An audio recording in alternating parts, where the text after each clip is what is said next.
నేటిదిన వాక్య ధ్యానం కొరకు సామెతల గ్రంథం 10వ అధ్యాయము 9వ వచనంలో రాయబడినటువంటి వాక్యాన్ని చదువుకుందాం. యథార్థముగా ప్రవర్తించువాడు నిర్భయముగా ప్రవర్తించును, కుటిల వర్తనుడు బయలుపడును. చదవబడిన ఈ వాక్య భాగంలోని దీవెన నా ప్రియులకు మీరు అందరూ పొందుదురుగాక. వాక్య ధ్యానం కొరకై ప్రార్థన. ప్రేమ కలిగిన మా తండ్రి, మీ వందనాలు. చదవబడిన ఈ వాక్య భాగం ద్వారా పరిశుద్ధాత్మదేవ నాతో, మా ప్రియులతో మీరు మాట్లాడండి. విను మా ప్రియులకు, మాకు, మా ఆత్మలకు మీ ఆత్మ కలుగు చేయు క్షేమాభివృద్ధిని, ఆధ్యాత్మిక శక్తిని మాకు అనుగ్రహించి దీవించి కాపాడుమని యేసుక్రీస్తు నామమున స్తుతించి బ్రతిమాలి ప్రార్థిస్తున్నాను తండ్రి, ఆమేన్. చదవబడిన ఈ వాక్య భాగంలో రెండు రకాల వ్యక్తిత్వాలను ఇక్కడ మనం చూస్తూ ఉన్నాం. ఒకటి యథార్థమైనటువంటి ప్రవర్తన, రెండోది కుటిలమైనటువంటి అంటే నిజాయితీ లేని ప్రవర్తన. అట్టి వారి జీవితాలు ఏ విధముగా ఉంటాయి అని చెప్పి దేవుని యొక్క వాక్యం మనకు తెలియచేస్తుందో ఇక్కడ మనం చదివి ఉన్నాం. నిర్భయముగా ప్రవర్తించేటటువంటి వారి ప్రవర్తన అది యథార్థముగా ఉంటుంది, అనగా నిజాయితీగా ఉంటుంది.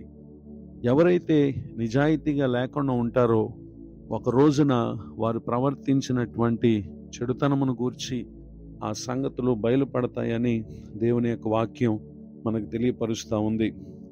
పరిశుద్ధ గ్రంథంలో రాయబడినటువంటి సంఘటనలను మనం పరిశీలన చేసినట్లయితే దానియేలు గ్రంథము 6వ అధ్యాయము 2వ వచనం మొదలుకొని 5వ వచనం వరకు రాయబడినటువంటి వాక్య భాగాల్లో దానియేలు యొక్క ప్రవర్తనను ఇక్కడ మనం చూస్తూ ఉన్నాం. అతనిని ఏదైనా విషయంలో ఒక దోషిగా చేసి రాజు ముందు నింద మోపాలి అనేటటువంటి హేతువు కొరకు వారు కనిపెడుతూ ఉన్నారు. కానీ దానియేలు నమ్మకస్తుడై ఏ నేరమైనను ఏ తప్పైనను చేయవాడు కాడు గనుక దానియేలులో వారు తప్పైనను లోపమైనను కనుగొనలేకపోయారు. ఆ పరిస్థితులలో వారు కలిగినటువంటి ఆలోచన ఏంటంటే దేవుని పద్ధతి విషయం అందే గాని మరి ఏ విషయం అందునూ అతనిలో లోపము కనుగొనలేమనుకున్నారు. నిజమే, దానియేలు సజీవుడైనటువంటి దేవుని సేవించుటలో అతడు దినమునకు ముమ్మారు మోకాళ్ళుని తన ఇంటి పైగది కిటికీలు యెరూషలేము తట్టునకు తెరవబడి ఉండగా దేవునికి ప్రార్థించుట, స్తుతించుట అనేది తన వాడుక.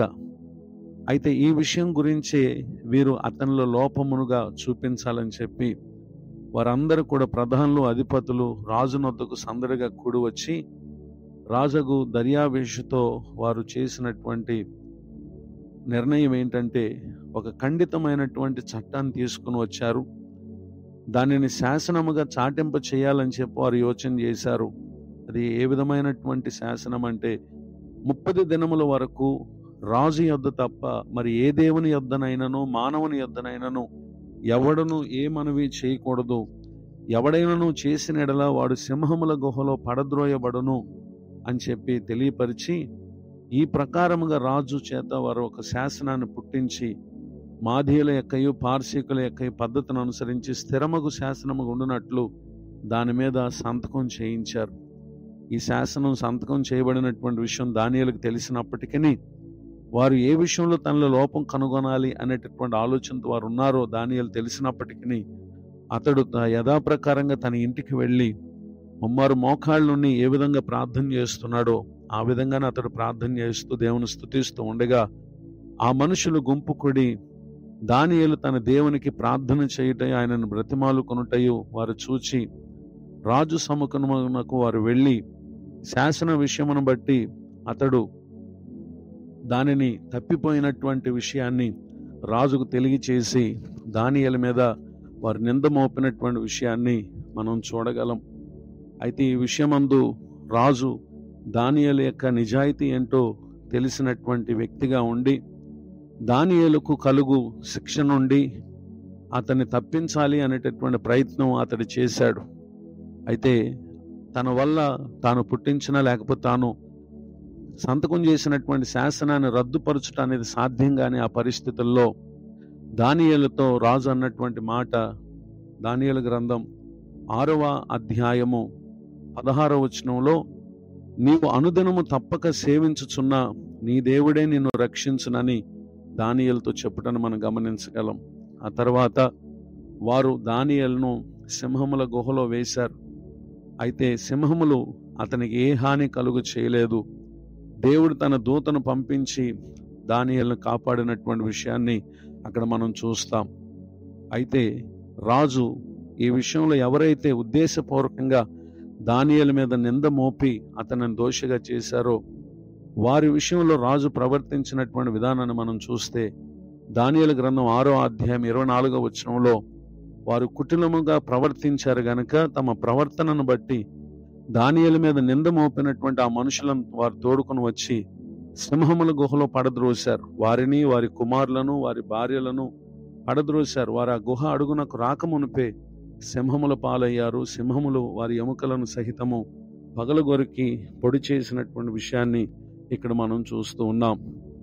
ఈ మాటలు వింటున్నటువంటి నా ప్రియ సహోదరి సహోదరులు, నిజాయితీగా ప్రవర్తించేటటువంటి వారు లోకంలో తమకు కలిగే శ్రమను గూర్చి, కష్టమును గూర్చి ఏమాత్రం భయపడనక్కర్లేదు. ఒక దినాన తాము చూపిన ఆ యథార్థ ప్రవర్తన వారిని నిశ్చయముగా రక్షిస్తుంది. ఎవరైతే కుటిలముగా ప్రవర్తిస్తారో ఖచ్చితంగా వారి కుటిల ప్రవర్తన ఒక దినాన బయలుపడుతుంది. కనుకనే మన ప్రవర్తనలో కుటిలమైన ప్రవర్తన కాక యథార్థమైనటువంటి ప్రవర్తనను అనుదినము మనం కలిగి ఉండటానికి పరిశుద్ధాత్మ దేవుడి ఈ మాటలు మన కొరకే దీవించునుగాక. ఆమేన్. ప్రార్థన. ప్రేమ కలిగిన మా తండ్రి, మీకు వందనాలు. నేడు విన్న ఈ మాటల ద్వారా మా ప్రియుల ఆత్మకు నూరంతల మేలు కలుగునుగాక. దైవజనులను, వారి కుటుంబాన్ని, సేవా పరిచర్ను దీవించండి. నేడు నూతన సంవత్సర దయా కిరీటాన్ని పొందిన మా ప్రియులను ఆశీర్వదించండి. మీ కృపాక్షణలు ప్రతి ఒక్కరికి అనుగ్రహించి, మాలో ఎక్కడైనా కుటిలమైనటువంటి ప్రవర్తన ఉన్నట్లయితే దయతో క్షమించి దానిని తొలగించి ఈ దినము నుండి యథార్థంగా ఏ విధమైనటువంటి శ్రమ కష్టం పొంచి ఉన్నప్పటికీ నిజాయితీగా మేము బ్రతికి దానివల్ల వచ్చు దీవెనలు పొందటానికి సహాయం చేయమని యేసుక్రీస్తు నామములో ప్రార్థిస్తున్నాను తండ్రి. ఆమేన్. తండ్రి, కుమార, పరిశుద్ధాత్మ దేవుడు తోడ నడిపించునుగాక. ఆమేన్.